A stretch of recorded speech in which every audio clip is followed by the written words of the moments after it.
حدیث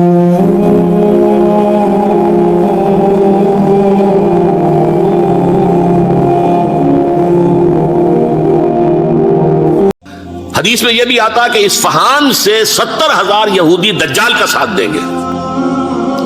لیکن بہرحال خراسان ایک صوبہ ہے افغانستان کا اس وقت بھی شمال مشرقی کونے میں.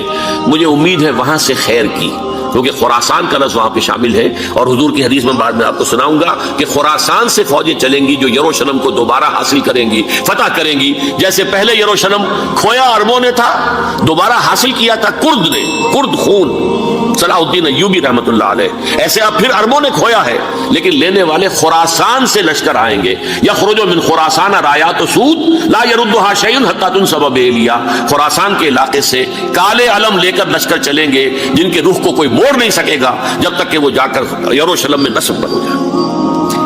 اس کے بعد نام آتا ہے پاکستان کا. یہ ہے میری اور آپ کی داستان، اور یہ ہے سبب جس کی وجہ سے کہ میں آپ سے یہ گفتگو کر رہا ہوں. اصل میں تو کس لیے؟ محض ایک علمی استفادہ، محض اپنی بات آراء کو ظاہر کرنے کا شوق نہیں، بلکہ یہ کہ اپنی ذمہ داری ہم پہچانیں کہ ہم کس مقام پر کھڑے ہیں.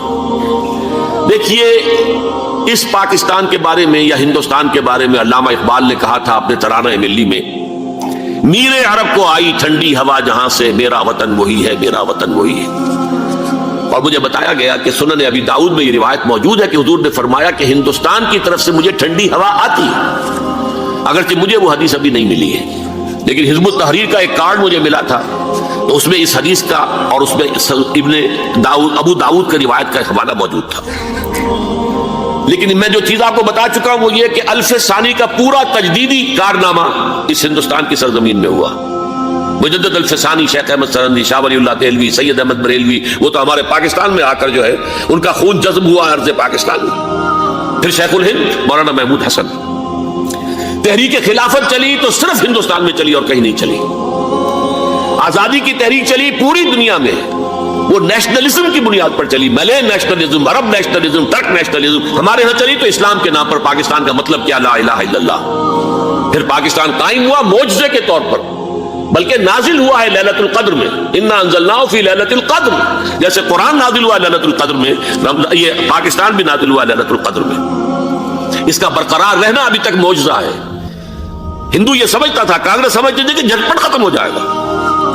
پھر یہ کہ اس کا قرارداد مقاصد کا پاس ہو جانا، مزید بھی اور اضافی دفعات دستور میں آ جانا، اب کمرشل انٹرسٹ کو ربا قرار دے کر حرام قرار دینا، یہ سارے لینڈ مارکس ہیں کہ جو اشارہ کر رہے ہیں کسی چیز کی طرف. معاملہ کدھر جا رہا ہے؟ پھر یہ کہ یہ جو 14ویں صدی کے مجدد تھے شیخ الہند، اس کے بعد سے کچھ ایسی شخصیتیں عظیم پیدا ہوئی ہیں ہند میں جن کو میں سمجھتا ہوں کہ 14ویں صدی کے مجدد اور 15ویں صدی کے مجدد کے درمیان یہ 15ویں صدی کے مجدد کی راہ کو سیدھا کرنے والے، جیسے کہ حضرت یحییٰ نے کہا تھا میں تو آنے والے کا راستہ سیدھا کر رہا ہوں حضرت عیسیٰ کے لیے، ایسے ہی 15ویں صدی کے لیے امام مہدی کے لیے راستہ صاف کرنے والے سب سے پہلے علامہ اقبال، جنہوں نے اسلام کا تصور دین کی حیثیت سے دوبارہ زندہ کیا ہے، ورنہ اسلام ایک مذہب کی شکل اختیار کر چکا تھا. پھر مولانا مودودی، مولانا ابوالکلام آزاد حکومت الہیہ کے نعرے کے ساتھ میدان میں آئے. یہ اقبال نے جو تصور پیش کیا تھا اس پر عملی جدوجہد کے لیے حزب اللہ قائم ہوئی. نوٹ کر لیجئے 11 برس کا فرق ہے عمر کا علامہ اقبال کے اور ابوالکلام کے.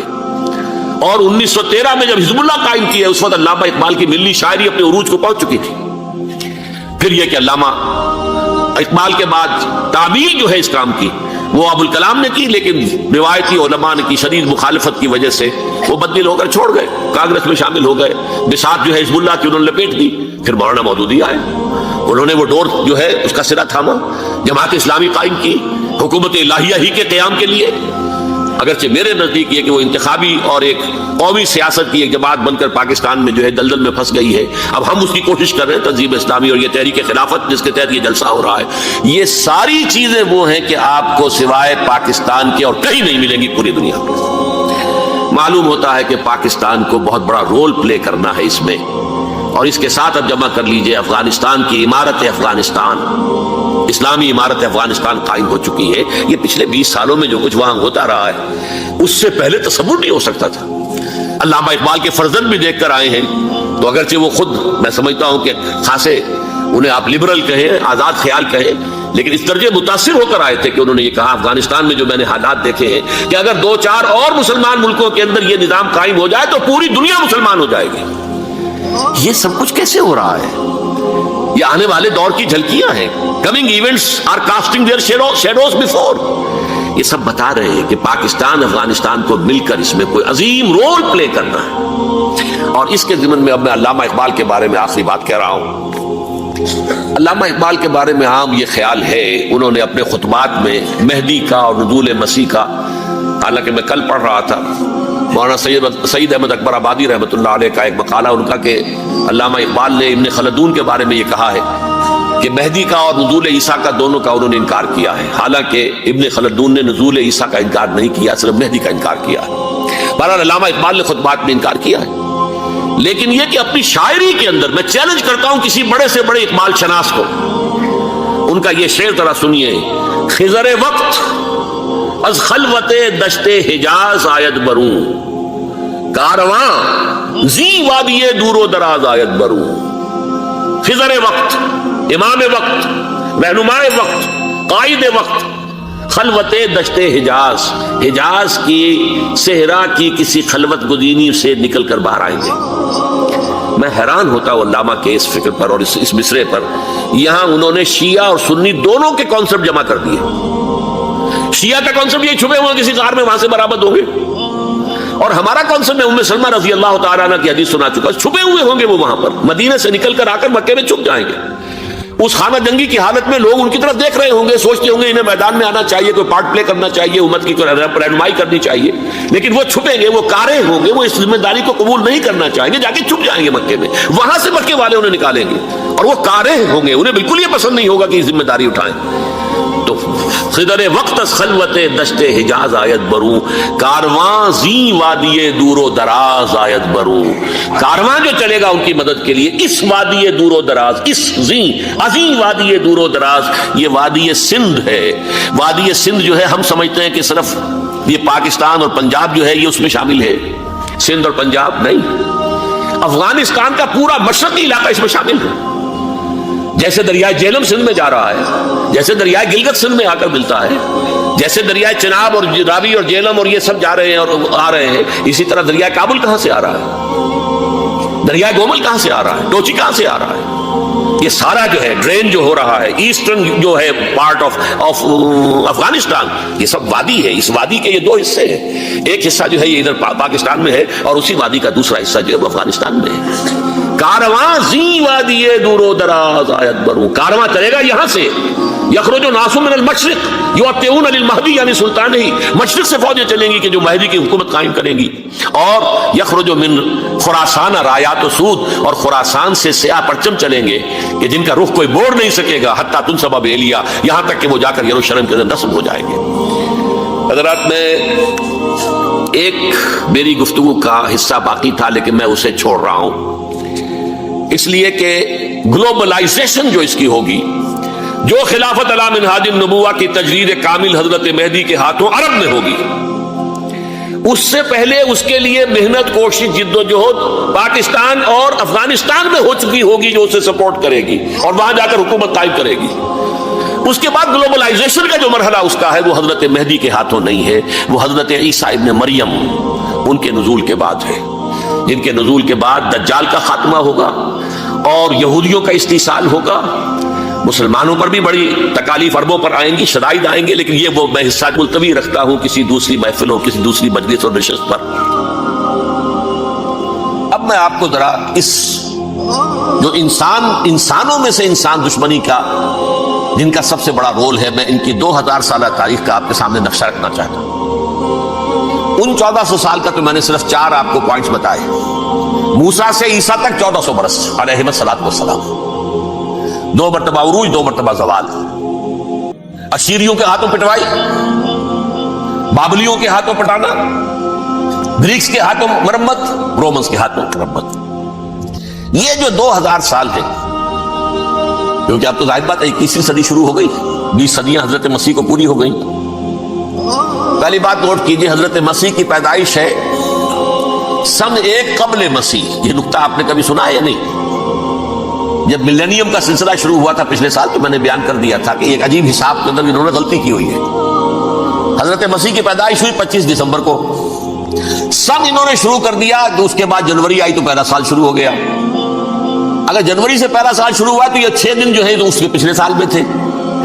لہذا کہا جائے گا کہ Jesus Christ was born 1 year before Christ BC. تو ایک قبل مسیح میں حضرت مسیح کی پیدائش ہوئی. یہ آخری اسرائیلی نبی اور رسول. یہودی علماء کی مخالفت دشمنی سولی پر چڑھوا دینا میں بیان کر چکا ہوں.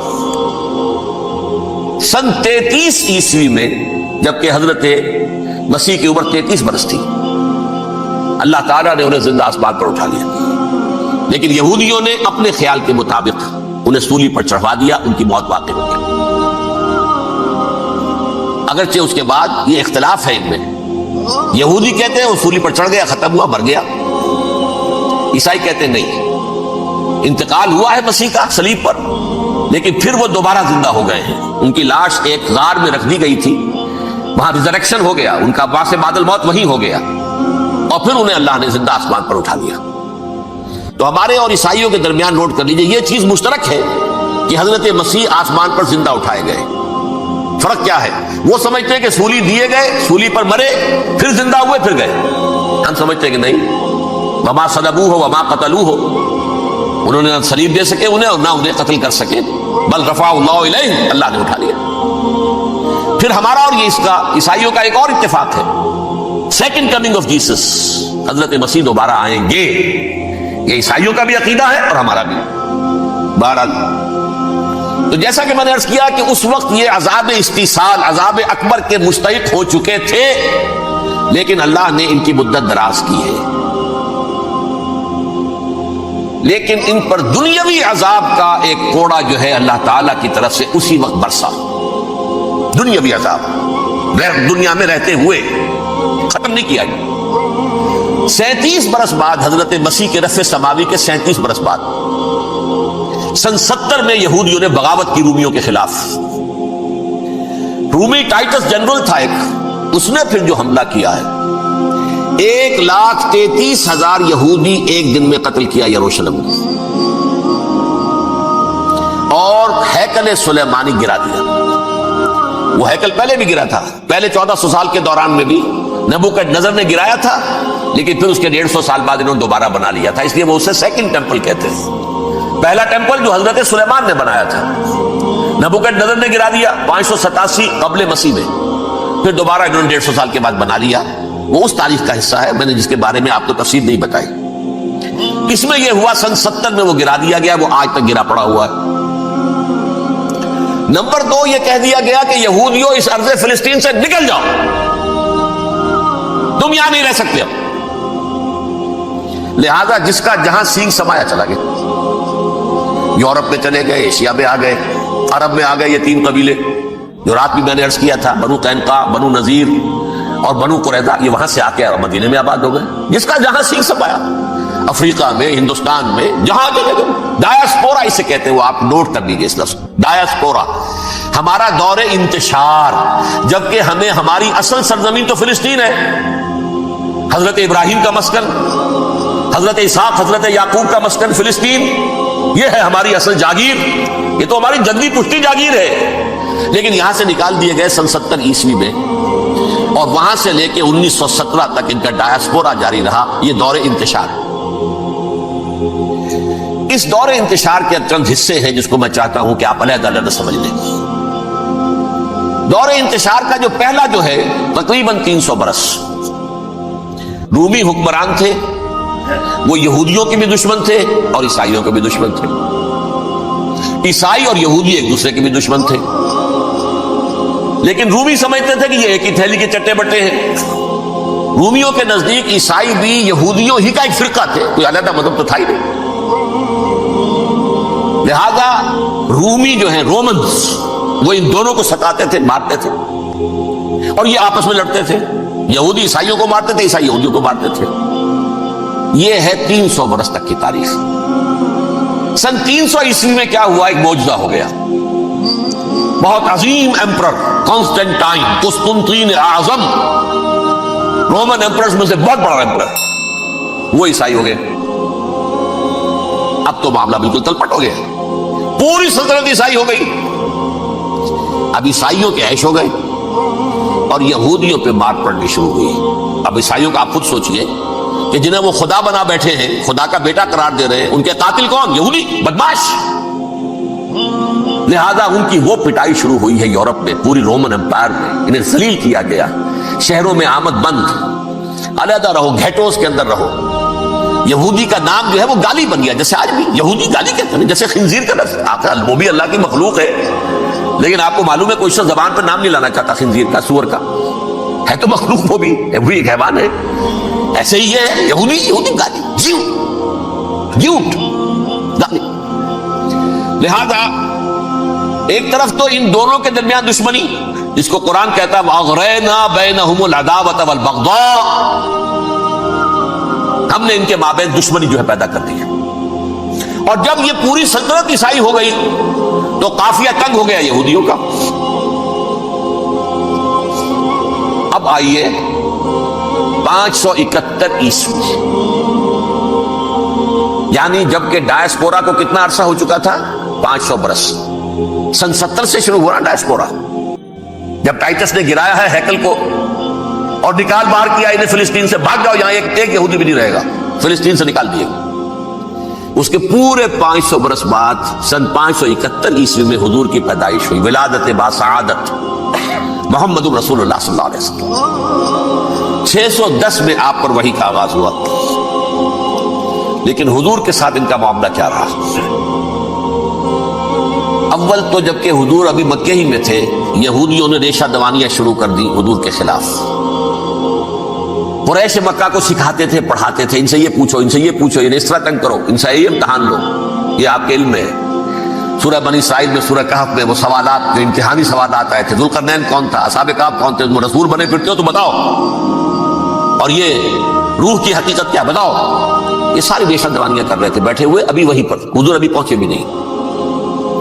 ہجرت فرما کر حضور تشریف لے آئے تو حضور نے، جسے ماسٹر سٹروک کہا جائے گا، یعنی اسٹیٹس مین شپ کا ماسٹر سٹروک، آپ نے مدینے میں آتے یہودیوں کے ساتھ پیکٹ کر دیا، جوائنٹ ڈیفنس پیکٹ آف مدینہ، کہ اگر مکے والے ہم پر حملہ کریں گے تو ہم مل جل کر ایک قوم کی حیثیت سے مقابلہ کریں گے۔ یہ میثاق مدینہ کہلاتا ہے، جس کے بہت غلط معنی پہنائے جا رہے ہیں آج کل۔ بہرحال میں موضوع میرا چونکہ یہ نہیں، میں ادھر نہیں جاؤں گا۔ لیکن ہوا کیا؟